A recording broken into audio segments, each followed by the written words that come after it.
নমস্কার। আমার নিবেদন কবি চন্দরনাথের লেখা কবিতা অপরাজিতা।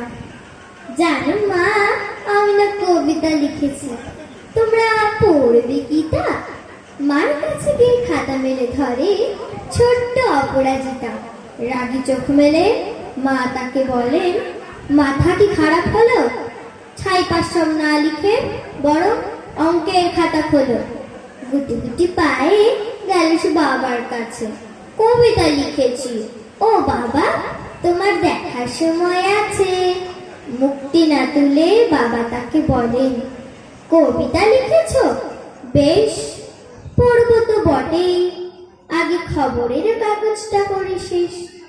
অগত্যা গেল সে দিদিটির কাছে, ডাকলো সে, দিদি আয়, দেখ না কেমন ছবিটা এঁকেছি ছোট্ট এই কবিতায়। দিদির দু চোখ টিভির পর্দায় ঝলমলে রোশনায়। বললেন, কবিতা তুই লিখেছিস? কবিতা নামটা ছাই। অপরাজিতার চোখ ছলো ছলো, বুকে কান্নার ঢেউ। তার লেখায় প্রথম কবিতা দেখলো না পড়ে কেউ।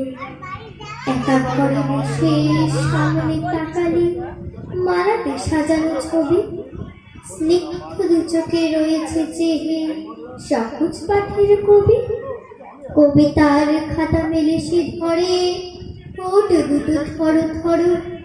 বললেন, ঠাকুর কেউ নাই পড়ুক, তুমি এ কবিতা পড়ো।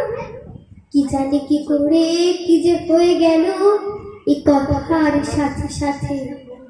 রবি ঠাকুরের মালা থেকে ফুল ঝরল সে খাতাটিতে।